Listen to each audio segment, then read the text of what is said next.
ಮಲೆನಾಡಿನ ಹೆಬ್ಬಾಗಿಲು ಶಿವಮೊಗ್ಗ ಮತ್ತು ಕೈಗಾರಿಕಾ ನಗರಿ ಭದ್ರಾವತಿ ಜನರ ದಶಕಗಳ ಕನಸೊಂದಕ್ಕೆ ಈಗ ಕೊನೆಗೂ ಒಂದು ದೊಡ್ಡ ರೆಕ್ಕೆ ಸಿಕ್ಕಿದೆ. ನೀವೆಲ್ಲರೂ ಜನರು ರೈಲಲ್ಲಿ ಓಡ್ತಾ ಇರ್ತೀರಾ, ಇಲ್ಲ ಅಂದ್ರೆ ಹೊಸ ರೈಲು ಮಾರ್ಗಗಳ ಬಗ್ಗೆ ಕೇಳ್ತಾ ಇರಬಹುದು. ಆದ್ರೆ ಇವತ್ತು ನಾವು ಹೇಳ ಹೊರಟಿರುವಂತಹ ಸುದ್ದಿ ಸಾಮಾನ್ಯದಲ್ಲ. ಇದು ಇಡೀ ಮಧ್ಯ ಕರ್ನಾಟಕ ಭಾಗವನ್ನೇ ಬದಲಾಯಿಸಬಲ್ಲ ಒಂದು ಮಹತ್ವದ ರೈಲು ಯೋಜನೆ. ಭದ್ರಾವತಿಯಿಂದ ಚಿಕ್ಕಜಾಜೂರಿಗೆ ಹೊಸದಾಗಿ ರೈಲ್ವೆ ಕನೆಕ್ಟಿವಿಟಿ ಸಿಕ್ಕರೆ ಹೇಗಿರುತ್ತೆ ಅಂತ ನೀವು ಎಂದಾದ್ರೂ ಯೋಚನೆ ಮಾಡಿದ್ದೀರಾ? ಹೌದು. ಈಗ ಕೇಂದ್ರ ಸರ್ಕಾರ ಮತ್ತು ರಾಜ್ಯ ರೈಲ್ವೆ ಮಂಡಳಿ ಇದಕ್ಕೊಂದು ಭರ್ಜರಿ ಗ್ರೀನ್ ಸಿಗ್ನಲ್ ಕೊಟ್ಟಿದೆ. ಈ ವಿಡಿಯೋದಲ್ಲಿ ನಾವು ಈ ಹೊಸ ರೈಲು ಮಾರ್ಗದ ಕಂಪ್ಲೀಟ್ ಡೀಟೇಲ್ಸ್ ಕೊಡ್ತಾ ಇದ್ದೇವೆ. ಈ ಮಾರ್ಗ ಯಾವ ಊರುಗಳ ಮೂಲಕ ಹಾದು ಹೋಗುತ್ತೆ, ಇದರಿಂದ ಜನರಿಗೆ ಎಷ್ಟು ಲಾಭ ಆಗುತ್ತೆ, ಸದ್ಯಕ್ಕೆ ಈ ಪ್ರಾಜೆಕ್ಟ್ ಯಾವ ಹಂತದಲ್ಲಿ ಅನ್ನೋದನ್ನ ಕಂಪ್ಲೀಟ್ ಆಗಿ ನೋಡ್ಕೊಂಡ್ ಬರೋಣ. ಸ್ನೇಹಿತರೆ, welcome back to wifi Kannada YouTube channel. ನಾನು ನಿಮ್ಮ ವಿಕ್ಕಿ. ನೀವೇನಾದ್ರೂ ನಮ್ಮ ಚಾನಲ್ಗೆ ಹೊಸದಾಗಿದ್ರೆ ತಪ್ಪದೆ ಸಬ್ಸ್ಕ್ರೈಬ್ ಮಾಡ್ಕೊಂಡು ಈ ಪಕ್ಕದಲ್ಲಿರುವಂತಹ ಬೆಲ್ ಐಕಾನ್ ಕೊಡುತ್ತೆ. ಯಾಕಂದ್ರೆ ನಾವು ಇದೇ ತರ ಇನ್ಫಾರ್ಮೇಟಿವ್ ಆಗಿರುವಂತಹ ವಿಡಿಯೋಗಳು ಮಾಡ್ತಾ ಇರ್ತೇವೆ. ಸಾಕಷ್ಟು ಕಮೆಂಟ್ ಕೂಡ ಬಂದಿತ್ತು ಈ ರೈಲ್ವೆ ಬಗ್ಗೆ ತಿಳಿಸಿ, ಇದು ಯಾವ ಹಂತದಲ್ಲಿದೆ ಹೇಳಿ ಅಂತ. ಬನ್ನಿ ಅದೇ ವಿಡಿಯೋನ ಶುರು ಮಾಡೋಣ. ಮೊದಲಿಗೆ ವಿಷಯ ಏನಪ್ಪಾ ಅಂದ್ರೆ, ರೈಲ್ವೆ ಬೋರ್ಡ್ ಭದ್ರಾವತಿ ಮತ್ತು ಚಿಕ್ಕಜಾಜೂರು ನಡುವೆ ಸುಮಾರು 73 ಕಿಲೋಮೀಟರ್ ಉದ್ದದ ರೈಲು ಮಾರ್ಗಕ್ಕೆ ಫೈನಲ್ ಲೊಕೇಶನ್ ಸರ್ವೆ ಮಾಡಲು ಅಧಿಕೃತವಾಗಿ ಅನುಮೋದನೆ ನೀಡಿದೆ. ರೈಲ್ವೆ ಇಲಾಖೆಯಲ್ಲಿ ಈ ಫೈನಲ್ ಲೊಕೇಶನ್ ಅಂದ್ರೆ ಏನು, ಇದು ಯಾಕೆ ಇಷ್ಟೊಂದು ಮುಖ್ಯ ಅನ್ನೋದನ್ನ ನಾವು ಮುಂದೆ ಡೀಟೇಲ್ ಆಗಿ ತಿಳ್ಕೊಳ್ತೀವಿ. ಆದ್ರೆ ಅದಕ್ಕಿಂತ ಮುನ್ನ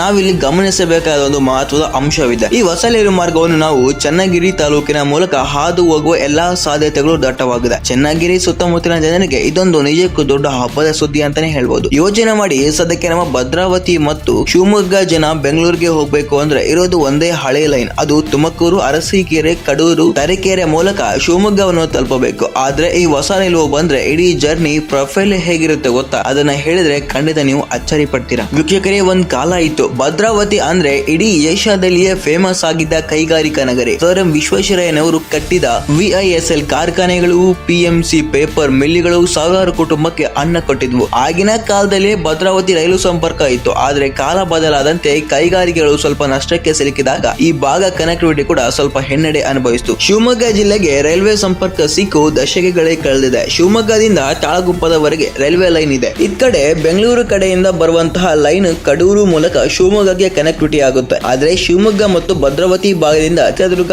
ದಾವಣಗೆರೆ ಅಥವಾ ಉತ್ತರ ಕರ್ನಾಟಕ ಕಡೆಗೆ ಹೋಗಬೇಕು ಅಂದ್ರೆ ನಮಗೆ ನೇರವಾಗಿ ಯಾವುದೇ ರೈಲು ಮಾರ್ಗ ಇರಲಿಲ್ಲ. ನಾವು ಸುತ್ತಿ ಬಳಸಿ ಹೋಗಬೇಕಾಗಿತ್ತು, ಅಲ್ಲವೇ ಬಸ್ಸುಗಳನ್ನು ಅವಲಂಬಿಸಬೇಕಾಗಿತ್ತು. ಈ ಒಂದು ದೊಡ್ಡ ಕೊರತೆಯನ್ನು ನೀಗಿಸುವ ಸಲುವಾಗಿ ಇಂದಿನಿಂದಲೂ ಭದ್ರಾವತಿ ಮತ್ತು ಚಿಕ್ಕಜಾಜೂರು ನಡುವೆ ರೈಲು ಮಾರ್ಗ ಬೇಕು ಅನ್ನೋ ಬೇಡಿಕೆ ಇತ್ತು. ಚಿಕ್ಕಜಾಜೂರು ಜಂಕ್ಷನ್ ನಡುವೆ ಉತ್ತರ ಕರ್ನಾಟಕ ಮತ್ತು ಮುಂಬೈ ಲೈನ್ ಕನೆಕ್ಟಿವಿಟಿ ಆಗುತ್ತೆ. ಹೀಗಾಗಿ ಈ ಎರಡೂ ಸ್ಟೇಷನ್ಗಳ ನಡುವೆ ಲಿಂಕ್ ಸಿಕ್ಕರೆ ಇಡೀ ಸೆಂಟ್ರಲ್ ಕರ್ನಾಟಕದ ರೈಲ್ವೆ ನೆಟ್ವರ್ಕ್ ಚಹರೆ ಬದಲಾಗಿಬಿಡುತ್ತೆ. ಸರಿ, ಈಗ ವಿಷಯಕ್ಕೆ ಬರೋಣ. ರೈಲ್ವೆ ಬೋರ್ಡ್ ಕೊಟ್ಟಿರುವಂತಹ ಈ ಫೈನಲ್ ಲೊಕೇಶನ್ ಸರ್ವೆ ಅಂದ್ರೆ ಏನು? ಯಾವುದೇ ಒಂದು ದೊಡ್ಡ ರೈಲು ಮಾರ್ಗ ಆಗಬೇಕು ಅಂದ್ರೆ ಮೊದಲು ಬಜೆಟ್ ನಲ್ಲಿ ಘೋಷಣೆ ಮಾಡ್ತಾರೆ. ಅದಾದ್ರೆ ಈ ಫೈನಲ್ ಲೊಕೇಶನ್ ಸರ್ವೆ ಅನ್ನೋದು ಕಾಮಗಾರಿ ಆರಂಭವಾಗುವ ಮುನ್ನ ನಡೆಯುವಂತ ಅತ್ಯಂತ ಪ್ರಮುಖವಾದ ಕೊನೆಯ ಹಂತದ ಸರ್ವೆ. ಈ ಹಂತದಲ್ಲಿ ಇಂಜಿನಿಯರ್ಗಳು ಗ್ರೌಂಡ್ ಗೆ ಇಳಿದು ರೈಲ್ವೆ ಹಳಿ ಎಲ್ಲೆಲ್ಲಿ ಹಾದು ಹೋಗ್ಬೇಕು, ಎಲ್ಲೆಲ್ಲಿ ಸೇತುವೆಗಳು ಕಟ್ಟಬೇಕು, ಎಲ್ಲೆಲ್ಲಿ ಸ್ಟೇಷನ್ಗಳು ಬರಬೇಕು, ಯಾವ ಜಮೀನುಗಳು ಸ್ವಾಧೀನ ಪಡಿಸಿಕೊಳ್ಬೇಕು ಅನ್ನೋದನ್ನ ಪಕ್ಕ ಆಗಿ ಗುರುತು ಮಾಡ್ತಾರೆ. ಈ ಸರ್ವೆ ಮುಗಿದ ತಕ್ಷಣವೇ DPR ಅಂದ್ರೆ ಡೀಟೇಲ್ ಪ್ರಾಜೆಕ್ಟ್ ರಿಪೋರ್ಟ್ ಸಿದ್ಧವಾಗುತ್ತೆ. ಈ DPR ರೆಡಿ ಆಯ್ತು ಅಂದ್ರೆ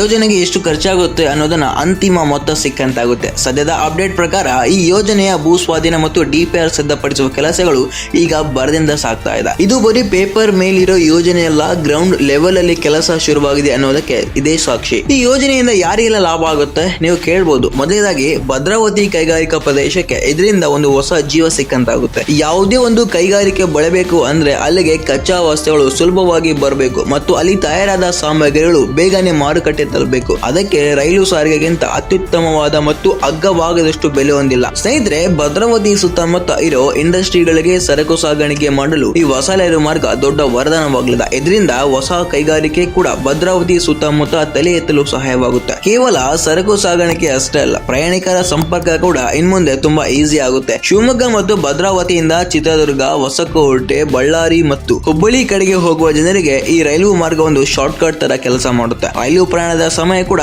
ಗಣನೀಯವಾಗಿ ಉಳಿತಾಯವಾಗುತ್ತೆ. ಈ ಒಂದು ದೊಡ್ಡ ಯಶಸ್ಸಿನ ಹಿಂದೆ ನಮ್ಮ ಶಿವಮೊಗ್ಗ ಸಂಸದರಾದ BY ರಾಘವೇಂದ್ರ ಅವರ ಶ್ರಮ ಬಹಳಷ್ಟಿದೆ. ಇತ್ತೀಚೆಗೆ ಮಾಧ್ಯಮದೊಂದಿಗೆ ಮಾತನಾಡುತ್ತಾ ಅವರು ಒಂದು ಪ್ರಮುಖ ವಿಷಯವನ್ನು ಹಂಚಿಕೊಂಡಿದ್ದಾರೆ. ಶಿವಮೊಗ್ಗ ಭಾಗದ 10 ಹೊಸ ರೈಲು ಯೋಜನೆಗಳಿಗೆ ಕೇಂದ್ರ ಸರ್ಕಾರ ನಿರಂತರವಾಗಿ ನಿಧಿ ಮಂಜೂರು ಮಾಡ್ತಾ ಇದೆ. ಅದರಲ್ಲಿ ಅದರಲ್ಲಿ ಈ ಭದ್ರಾವತಿ ಚಿಕ್ಕಜಾಜೂರು ಹೊಸ ರೈಲು ಮಾರ್ಗ ಕೂಡ ಒಂದು ಅತ್ಯಂತ ಮಹತ್ವಾಕಾಂಕ್ಷಿ ಯೋಜನೆ ಆಗಿದೆ. ಕೇಂದ್ರ ರೈಲ್ವೆ ಸಚಿವಾಲಯ ಮುಂದೆ ಸತತ ಒತ್ತಡ ತಂದು ಈ ಭಾಗದ ರೈಲ್ವೆ ಅಭಿವೃದ್ಧಿಗೆ ಅವರು ಕೋಟ್ಯಾಂತರ ರೂಪಾಯಿ ಅನುದಾನ ತಂದಿದ್ದಾರೆ. ಈ ಫೈನಲ್ ಲೊಕೇಶನ್ ಸರ್ವೆಗೆ ಅನುಮೋದನೆ ಸಿಕ್ಕಿರುವುದು ಕೂಡ ಅವರ ನಿರಂತರ ಬೆನ್ನು ಬಿದ್ದ ಪ್ರಯತ್ನ ಫಲವೇ ಆಗಿದೆ ಎಂದು ಅವರು ಹೇಳಿದ್ದಾರೆ. ಜನಪ್ರತಿನಿಧಿಗಳು ಇಂತಹ ಮೂಲಸೌಕರ್ಯ ಯೋಜನೆ ಕಡೆ ಗಮನ ಹರಿಸಿದಾಗ ಮಾತ್ರ ಒಂದು ಪ್ರದೇಶ ಆರ್ಥಿಕವಾಗಿ ಒಂದು ನಿದರ್ಶನ ಅಂತ ಹೇಳಿದ್ದಾರೆ. ಆದ್ರೆ ಗೆಳೆಯರೆ, ನಾವಿಲ್ಲಿ ಒಂದು ವಾಸ್ತವ ಕೂಡ ಅರ್ಥ ಮಾಡ್ಕೊಳ್ಬೇಕು. ಯಾವುದೇ ಒಂದು ಹೊಸ ರೈಲು ಯೋಜನೆ ಅಂದುಕೊಂಡ ತಕ್ಷಣ ರಾತ್ರೋರಾತ್ರಿ ಮುಗಿದು ಹೋಗುವುದಿಲ್ಲ. ಈಗ ಸಿಕ್ಕಿರೋದು ಬರೀ ಸರ್ವೆಗೆ ಅನುಮೋದನೆ ಮಾತ್ರ. ಈ ಸರ್ವೆ ಮುಗಿದು DPR ಸಿದ್ಧವಾಗಿ ಅದಕ್ಕೆ ರೈಲ್ವೆ ಮಂಡಳಿನ ಅಂತಿಮ ಅನುಮೋದನೆ ಸಿಕ್ಕು ಆರ್ಥಿಕ ಅನುಮೋದನೆ ನೀಡಬೇಕಾಗಿದೆ. ಅದಾದ ನಂತರ ಅತ್ಯಂತ ಕಠಿಣವಾದ ಕೆಲಸ ಅಂದ್ರೆ ಭೂಸ್ವಾಧೀನ ಪ್ರಕ್ರಿಯೆ. ರೈಲು ಹಾಳಿ ಹಾದು ಹೋಗುವ ಜಾಗದಲ್ಲಿ ರೈತರ ಮತ್ತು ಖಾಸಗಿ ವ್ಯಕ್ತಿಗಳ ಜಮೀನುಗಳು ಮತ್ತು ಸರ್ಕಾರ ಸ್ವಾಧೀನಪಡಿಸಿಕೊಳ್ಬೇಕು. ಅದಕ್ಕೆ ಸೂಕ್ತ ಪರಿಹಾರ ನೀಡಬೇಕು. ಈ ಭೂಸ್ವಾಧೀನ ಪ್ರಕ್ರಿಯೆ ಎನ್ನುವುದು ನಮ್ಮ ದೇಶದಲ್ಲಿ ಅತಿ ಹೆಚ್ಚು ಸಮಯ ತೆಗೆದುಕೊಳ್ಳುವಂತಹ ಕೆಲಸ. ಕೆಲವು ಕಡೆ